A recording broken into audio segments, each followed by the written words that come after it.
guys, last month we covered that Mark Zuckerberg was building a underground bunker, doomsday bunker in Hawaii, couple $100 million venture. And to a lot of people, me as well, I think that's pretty alarming. In the articles that he was referenced, they also talked about like 15 other tech billionaires building bunkers. Also, now I'm going to talk about a guy. Last week I saw a post, a singer named Rick Ross, and one of his most popular songs is Hustling. It goes something like, every day I'm hustling. And anyway, he posted a video on his social media last week talking about his bunker. So check this out. Y'all know how I love real estate, and I usually like to build and go up. We going underground now. One time for all my doomsday preppers. Elon Musk, I see you. I saw your ground plans. I'm impressed, but guess what? My bunker gonna have a garage. My bunker gonna have wings. Huh? Yeah, we breaking ground. Huge excavations. You gotta have your fluids. I got a water maker, a machine that makes water out of H2O.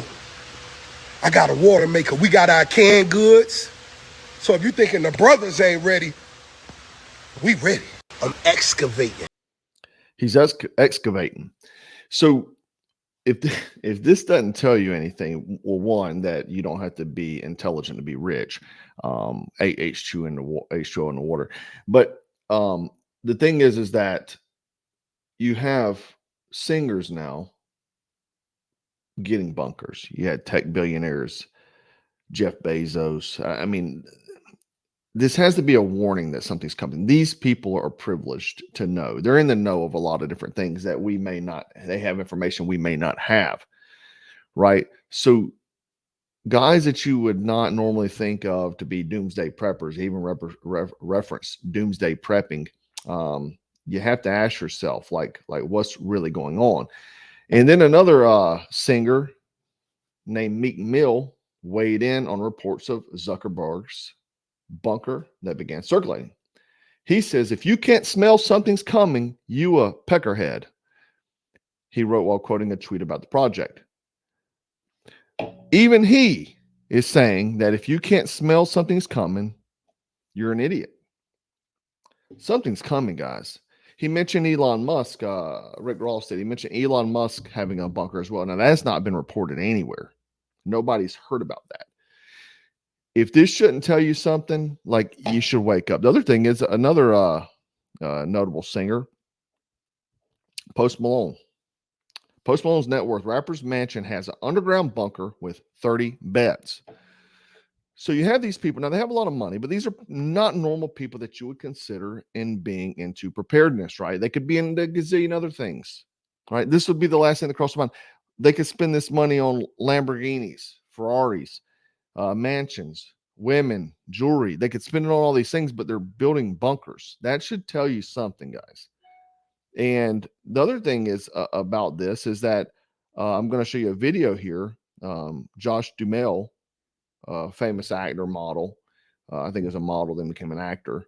I think he was in the movie Transformers, I think. But he also has a property that he has developed for prepping.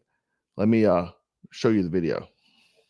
We've since resided it. It had no electricity, no water, but we've since brought water. That's a well right there. Which was an enormous deal. I have 3 So this is a property that he has now. He was actually on Jimmy Kimmel, and I don't want to show the video because I don't want to give Jimmy Kimmel any airtime. But he was on Jimmy Kimmel, and Jimmy was kind of poking fun at him, asking him where the location was, and he would not give any specifics to nowhere near the location. He said up north somewhere. And he talked about some things there, about stocking the ponds that's around the property with fish so he could eat, setting food plots and things like that. wells out here, and that's huge because. And if you don't know what food plots is, that's for hunting deer. You grow food so that attract the deer to come in. You probably know that I am a bit of a doomsday prepper, and I think water is going to be something we're all it's going to be in desperate need at some point. Hopefully not, but that. So here he says he's a doomsday prepper.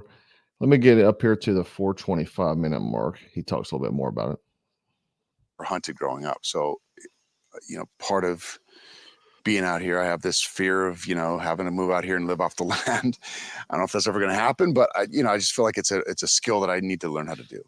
Get a deer, field dress the deer.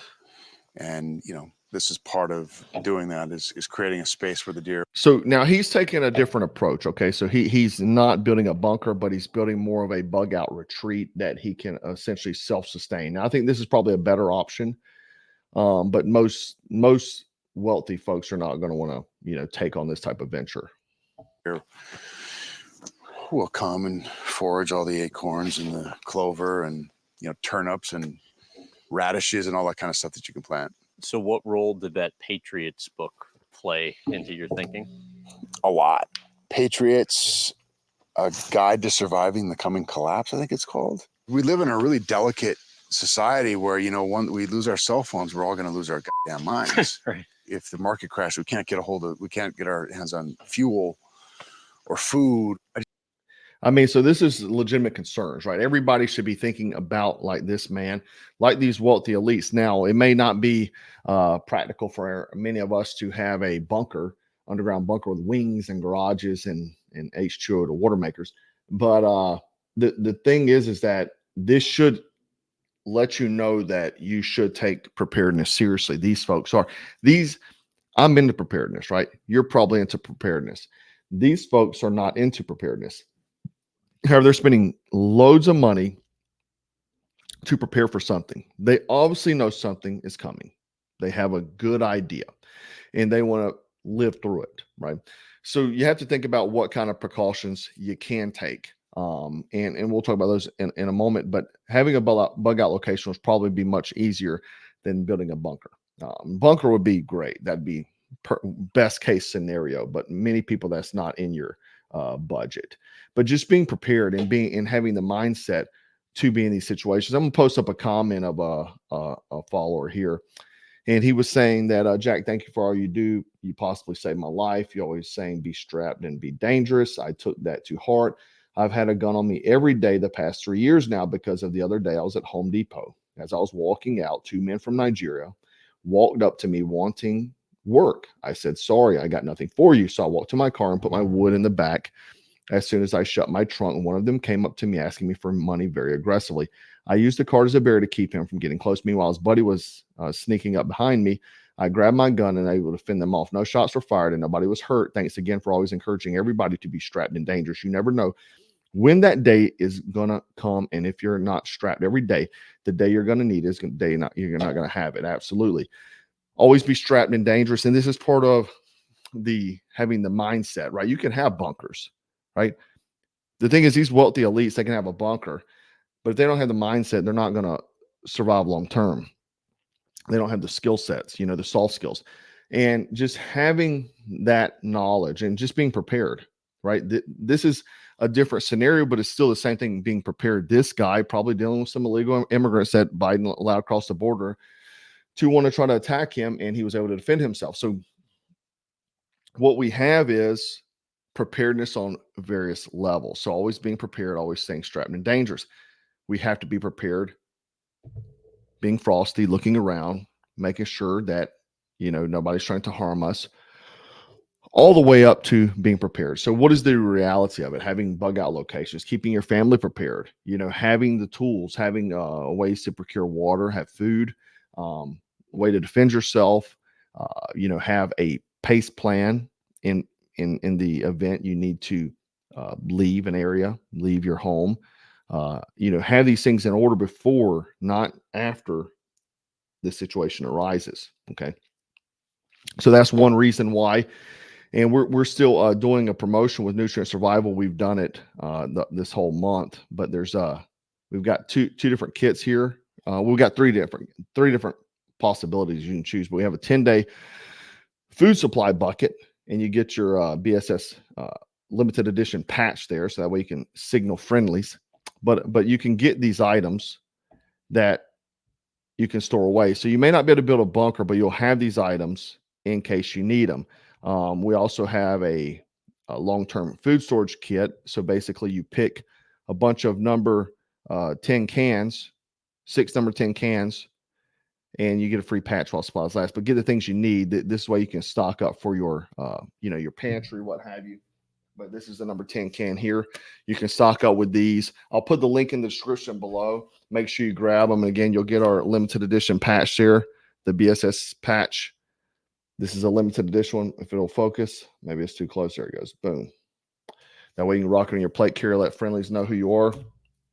But guys, this is why we do this. This is why we live a life of preparedness. This is why I even started making videos years ago, was to prepare people. The elites know something's going on, and it would behoove you to take that information and prepare accordingly. Anyhow, guys, as always, we're going to stay frosty, stay strapped, stay dangerous.